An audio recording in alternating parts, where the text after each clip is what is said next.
Each episode of Education with an Edge is meant to create, cultivate, and inspire honest discussion about issues affecting youth.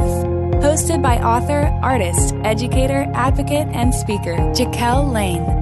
Hello and welcome. My name is Jaquel Lane, and I am your hostess on Education with an Edge, the podcast that is dedicated to all things youth and family related because, in our opinion, every child matters, and you should too.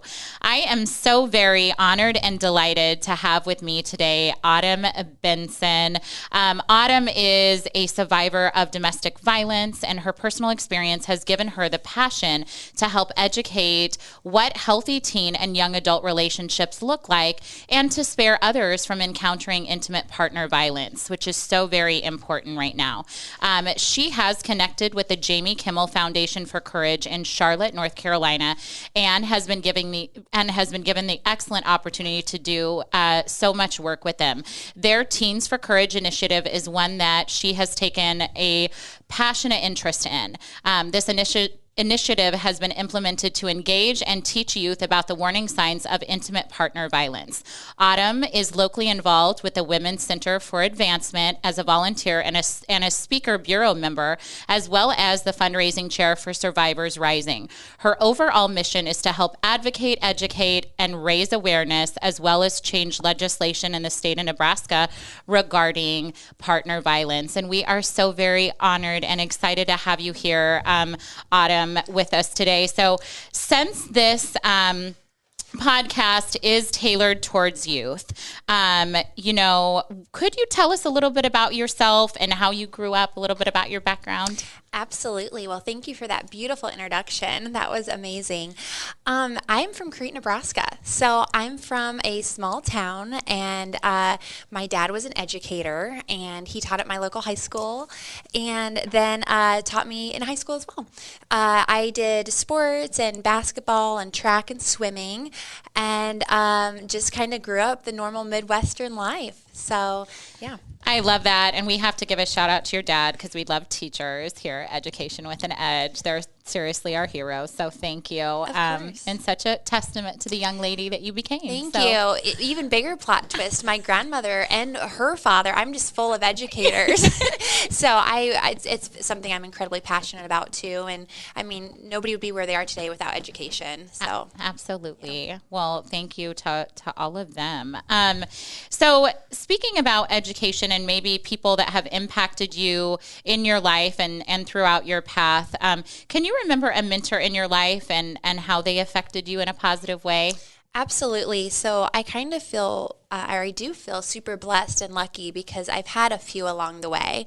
So there was a teacher, Mrs. Davidson, that was my 5th grade teacher, and she actually was a best friend to me. My grandmother actually got diagnosed with breast cancer, and I don't know why this happened, because I don't know if this would happen now, but the secretary came down and told me while I was in school. I'm like, I don't know now if that would be a good idea, but it was a small community. Yeah. And so Mrs. Davidson was the one that told me the news, and she ever since then was a lifelong partner and supporter of me and helped me in all aspects of my life. And I still am in touch with her family and her today.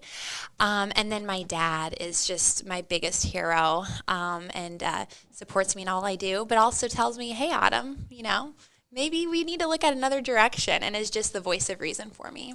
I think that that's so beautiful, and you touched on something so impactful, because I think that young people today, maybe more now than ever, really do need both the kind of nurturing love that can help them grow, and also sometimes kind of tough love to say, we all go through obstacles and things like that. And if you make a wrong decision, maybe we can try a different path. And so that is so very important that you had those strong mentors and roles in your life.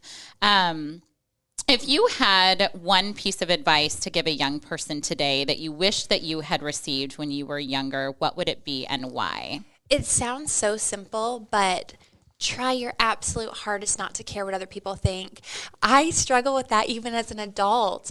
I will, like, even today I was like, oh, my coworker said something to me a little strange. Was her voice, does that mean something?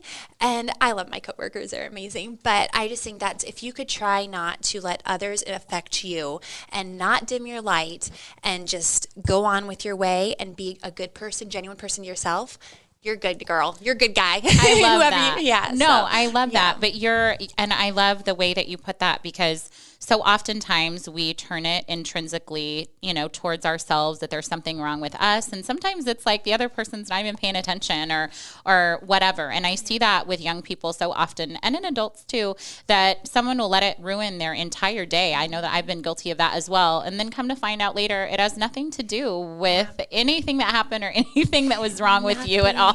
Yes, that has happened to me. And I tell myself that. And that was even today. I was like, Autumn, that probably has nothing to do with you. And if it does, and you don't know about it, then that's not your problem. That's right. So, that's right. Yeah. That's excellent advice. You have so many accomplishments, and honestly, you're doing so many amazing things in our community, and we're going to get to those in a moment. But what is one of the greatest accomplishments that you have had in your life, or one that you are the most proudest of, and why? So, my normal answer would be something like, I love my career and my education, but honestly, it's my platform, is raising awareness and breaking the silence, because that is how you make a difference. And mine, for me, was adult domestic violence, but I have learned through my journey that it's about youth and education and providing that awareness before, people get older, so they know what it looks like. Because a lot of times it's, domestic violence or intimate partner violence is caused by unawareness and uneducation. Yes, which, obviously is a perfect segue. So this is such a relevant topic and such an important topic, and unfortunately and sadly, a topic that is not brought to the forefront because there is some stigma attached with it. So can you tell us about your platform and why this is such an important issue for you? Absolutely. And it is hard to talk about. And a lot of it is that domestic violence is a big word, and it's kind of a scary word. And a lot of times it can be a misused word even. Right. So, but for me, it's important is because literally raising awareness and breaking the silence is everything. And that's how I got help, and that's how I realized my situation. And a matter of fact, the Jamie Kimmel Foundation, one thing I love is that they post videos on their Facebook page, and it's of her friends and family that know her. And one of them said that I did not know I was in a domestic violence situation until I heard the stats.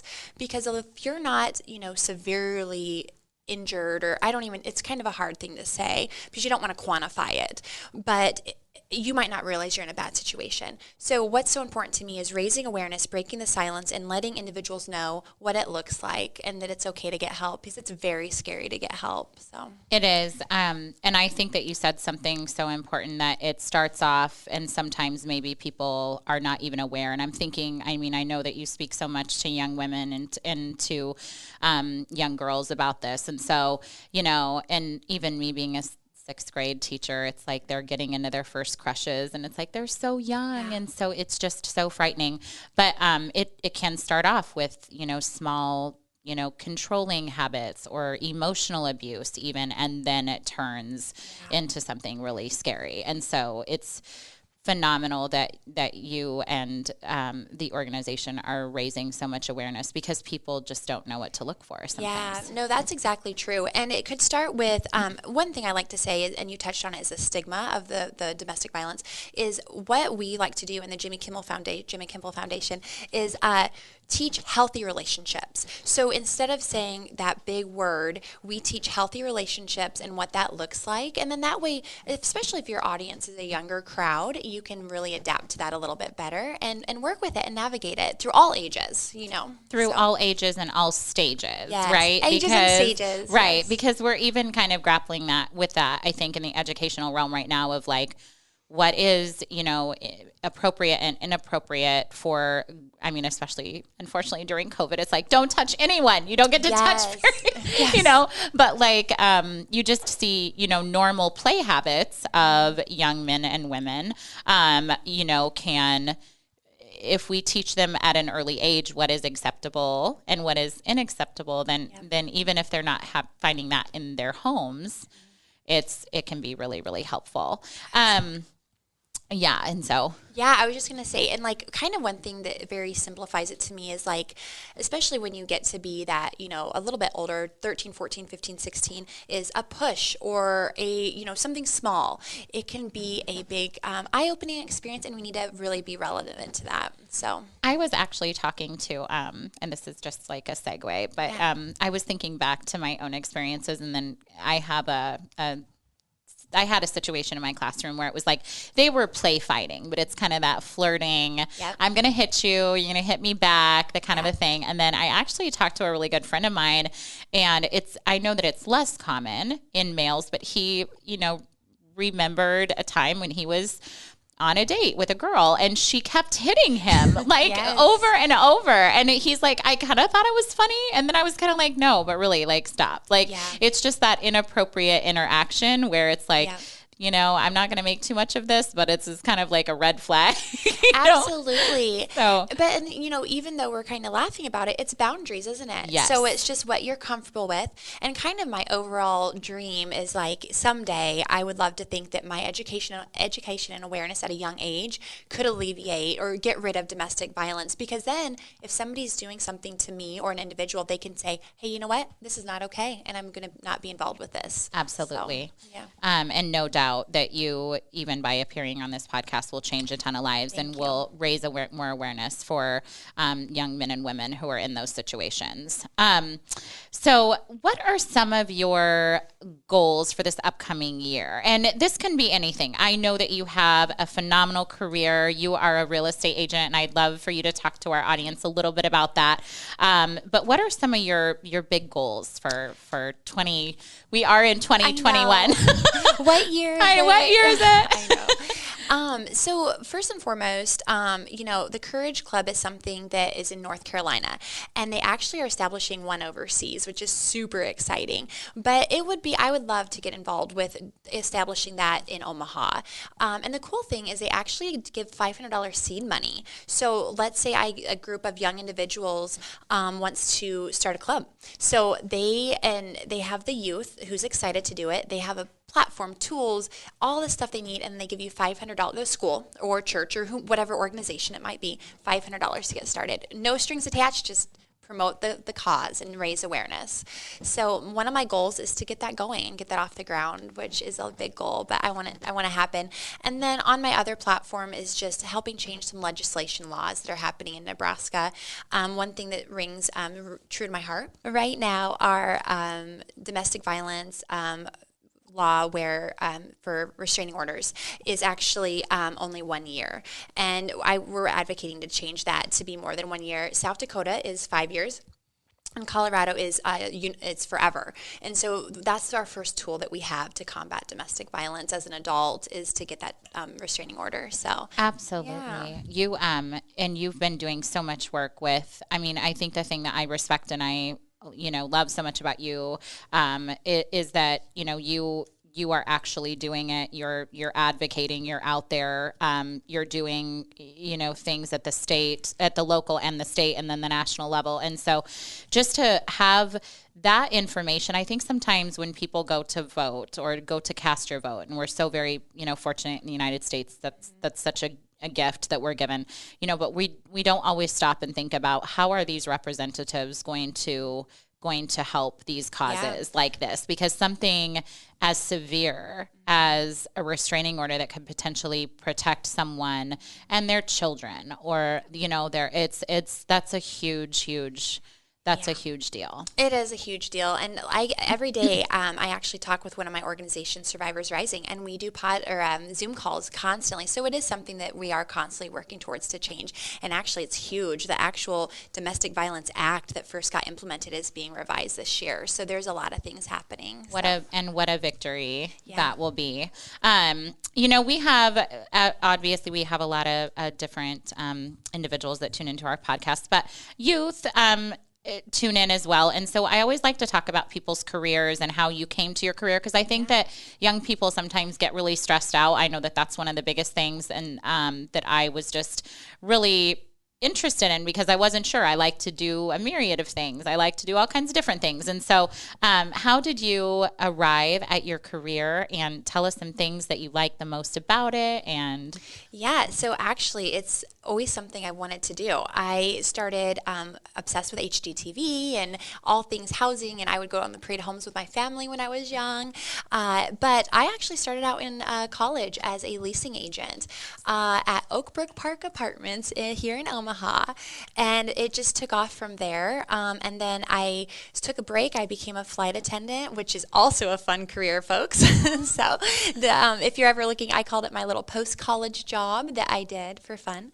And then I got furloughed from Frontier Airlines and decided to get back into real estate. So I moved to a larger market because I wanted to grow, and I started renting high-end luxury apartment homes, and then it just took off from there. So kind of the lesson that I learned is like the sky's the limit, but it was kind of lucky that when I was younger, I started as a leasing agent, and then now it's shaped my entire career. So I love that. And I think it's also good for, I also love the flight attendant bit. That's awesome. Thank you. What a super fun job. It was super rewarding. And I always tell young people now, like if I see a super friendly, barista or waitress, I'm like, oh, you should become a flight attendant. But now because of, unfortunately, our current climate, I'm like, it's not as attractive as it used to be, but it'll get back there. It'll get back so there, I'm yeah. confident in that. But it's something I advocate too for younger individuals is you don't have to have a direct path. It can literally go many different areas and many different things. Yes, absolutely. That you don't have to, because I do think that sometimes, youth especially feel like they get kind of pigeonholed into one direction. And then if they don't like it, Yes. they're afraid to make a change. And so that's such a phenomenal example of finding what you love through lots of different paths. Yeah. So what is one motto or saying that you live by? I actually learned this only a few years ago, but it had a lot to do with my domestic violence situation. It's again so simple, but don't let anybody dim your light. And that really taught me own who you are and be authentic. And it's okay to be messy. It's okay to be fabulous. Just do you and don't let anybody dim your light or take away your message. And it's okay if you don't always know what that message is. That's the important part. Yeah.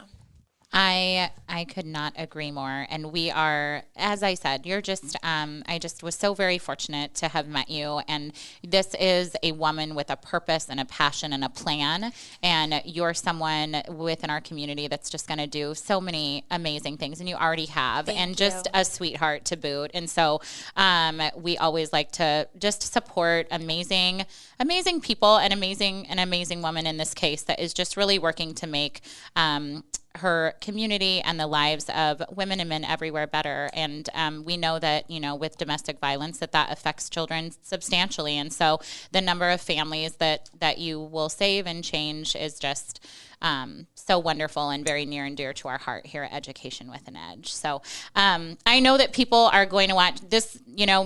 Courtney has some huge goals this year. And so, whether it's with your nonprofit organizations or whatever, where can our audience find you and support your journey, and all that? Okay, so great question. So the best way you can reach me and my organization right now is you can go to www.jkffc.org, which stands for the Jamie Kimmel Foundation, or check them out on social media, which is at JKFF Courage. And if you or someone you know, or everybody out there listening, would like more information about intimate partner violence or wish to get involved here locally with me in Omaha, I would absolutely love that. And you can reach me on my personal email, which is autumn.a.courtney@gmail.com, or find me on Facebook at Autumn Courtney-Benson, or my Instagram, which is FabAutumn35. Awesome. And thank you so much. Autumn, we are just so very, like I said, we're just honored to have you here, and you are doing so many great things for us in our Omaha community, and you're definitely one to watch, not just at the state level, but at the national level. So thank you. Thank you so much. I have tons of goals, and I've just gotten started. That's so thank right. you. I love that.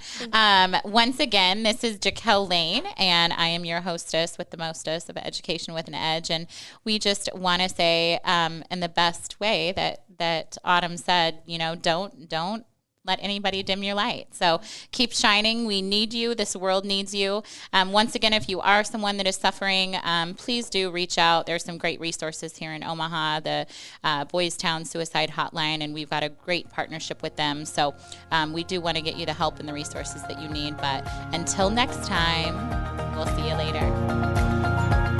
If you have a question or just want to learn more, go to JaquelLane.com. Thanks for listening to Education with an Edge, a Hurrdat Media Production.